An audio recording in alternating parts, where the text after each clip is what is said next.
Ever wondered if you can bring your trusty pliers on a plane? Whether you're a tradesperson or a DIY enthusiast, packing tools for a flight can be tricky. Let's break down everything you need to know about taking pliers on a plane. So, can you bring pliers on a plane? The short answer is, not all types and sizes are allowed. Here's a quick guide to help you navigate the rules. First off, TSA rules in the US are pretty clear. Pliers are allowed in both carry-on and checked baggage, but with some important restrictions. Your pliers must be less than 7 inches long when fully extended. Why? Because tools longer than 7 inches could be considered a potential weapon. If your pliers are longer, pack them in your checked baggage instead.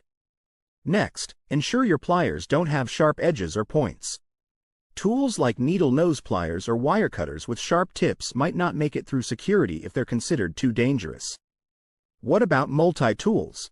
If your pliers are part of a multi-tool that includes knives or other sharp items, it's best to pack it in your checked luggage. TSA might reject it if it looks suspicious. Flying internationally? The rules can vary. While TSA guidelines apply to flights departing the US, other countries might have stricter or more lenient rules.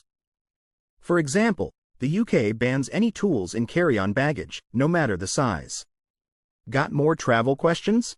Drop them in the comments. Don't forget to like, subscribe, and hit that bell icon for more travel tips. Safe travels and happy flying with your tools.